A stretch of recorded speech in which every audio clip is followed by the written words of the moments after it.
Hey everyone, welcome to Plants and Politics. So this is something I've been thinking about. I've been reading all these articles about Trump supporters who attacked the Capitol on January 6th, these domestic terrorists who were so brave. They were talking about how they were willing to die for Trump. They were willing to die for the country. This is war. If I have to give up my life, if we have to spill blood, so be it.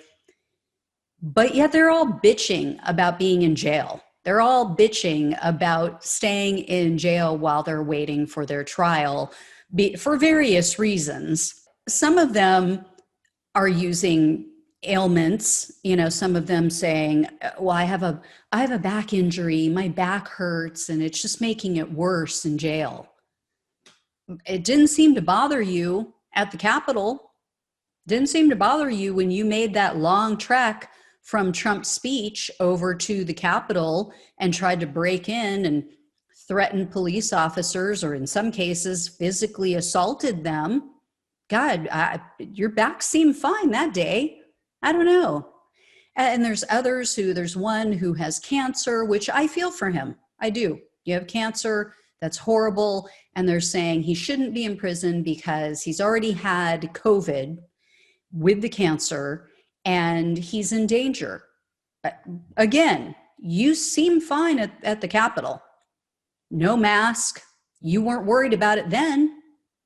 Now, all of a sudden, you can't be in a locked cell by yourself, but you were fine surrounded by thousands of people, tens of thousands of people at some points in time without a mask, and you didn't worry about COVID then.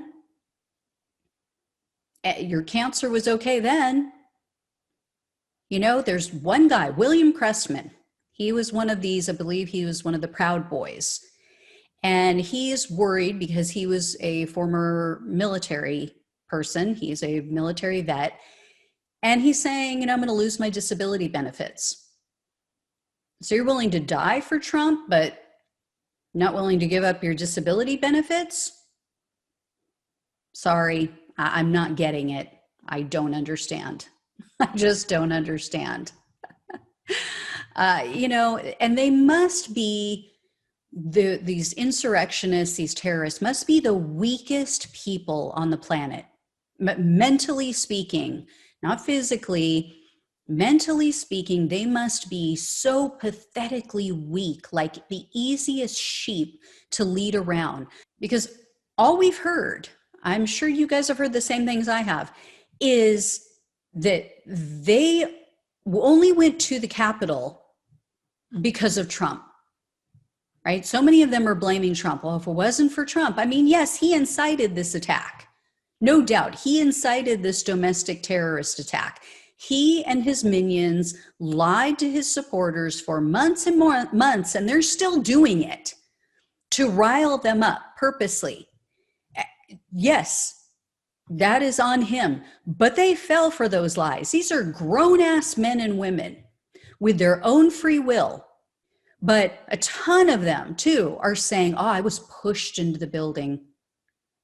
I guess these are the physically weak ones. So all of a sudden, these big, strong, tough guys who, like to cosplay as some sort of superhero online, they're all over social media bragging about their prowess, about their strength, and we're going to take the Capitol.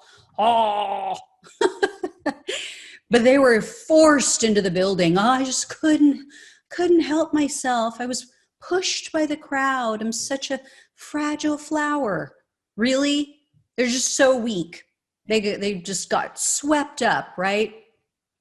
And then others claim, I just got caught up in the moment, right? I didn't plan on it, just got caught up in the moment. Christopher Greider, he's one who used this excuse. He's accused of helping others to try to break through the doors to the House chamber where Ashley Babbitt was shot and killed.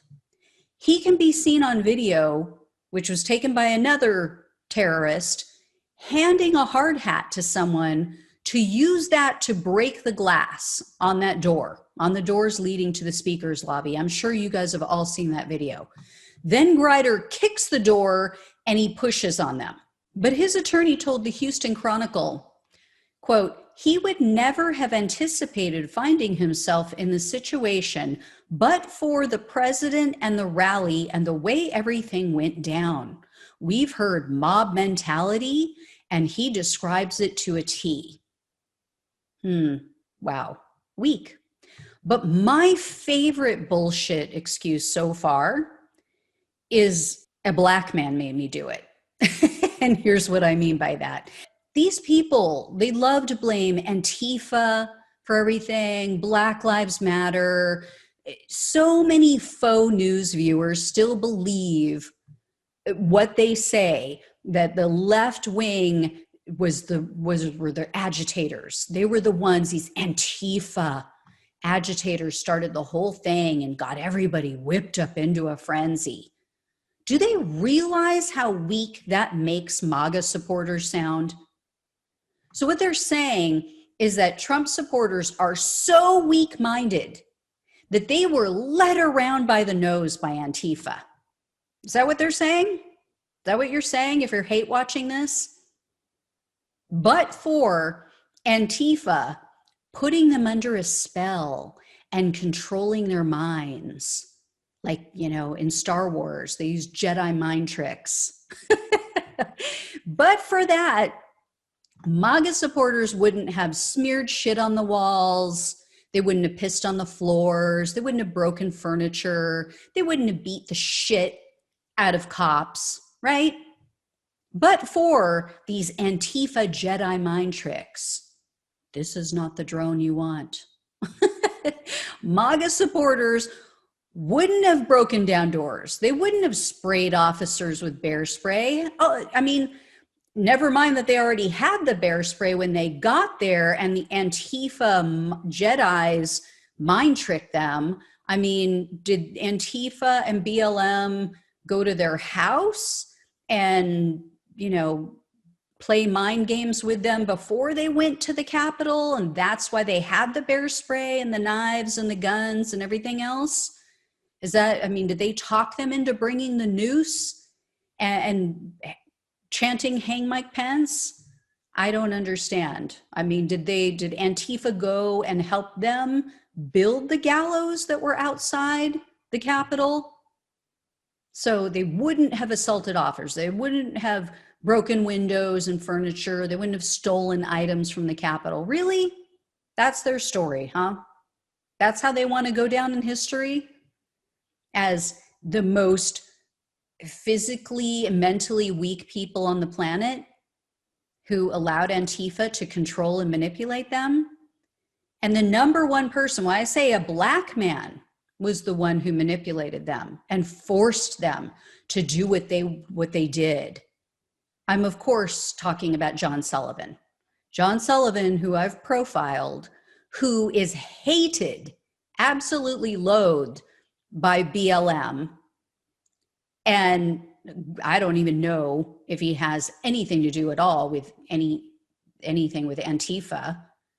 The guy just seems like a grifter. He just seems like an opportunist from everything that I've read. He looks like he's just seeking fame or infamy in this case. But so they're saying John Sullivan, because this is all over the right-wing media, that John Sullivan instigated this. He was there and he was cheering them on. That's all it takes? One black man convinced a bunch of racist right-wingers carrying Confederate racist flags, the Confederacy that wanted to keep slavery. Those are the guys that are being led around by the nose by a scrawny black kid. That's what they're saying. That's what they're saying. Oh, he is so powerful. He just mind fucked them. It's called mind fucking. You ever been mind fucked before? He just manipulated them, he coerced them. If not for him cheering them on and telling them what to do. And tell me, because there were terrorists all over that building. They were surrounding it. They were coming in from every entry and every exit. They were everywhere. Was he everywhere? Because from the video that I watched that he recorded, he wasn't everywhere. He was only with one specific group that went inside. And really, this is what you're going to say. So you guys are going to talk out of both sides of your mouth, is what I'm hearing. Oh, the Proud Boys and the Oath Keepers and all these MAGA supporters. We are the silent majority, and we're the tough ones, and we're the ones that aren't afraid to die for a cause. And we're going to take over, and we're going to stop the vote. But yet, we didn't do any of that. Actually, we're just blowhards, and we just said all that stuff, but we're actually pretty weak, and we didn't have the courage to do it. So instead, it was Antifa and BLM people who did it, because they're actually the tough ones. They're actually the ones with the courage. Yeah, that's what you're saying. If that's your story and you're sticking to it, that's basically what you're saying. That MAGA is all talk, and Antifa and BLM actually get stuff done. So, I don't know, sounds like people need to make up their minds. But it is pathetically weak to say that these people who were over and over again throughout the day using the N-word against law enforcement officers who were trying to protect the building and the people in it that day, that those people were completely like puppets for John Sullivan, for one con artist, basically, is what it sounds like to me. He just was too powerful for them, I guess. Yeah, I guess BLM is just way more powerful than all these fake militia groups who think that there's something. I guess they really don't have it in them. All right, guys, just a thought. Anyway, as I hear more, I will let you know. Thanks so much for watching and listening. Take care, and I'll talk with you soon.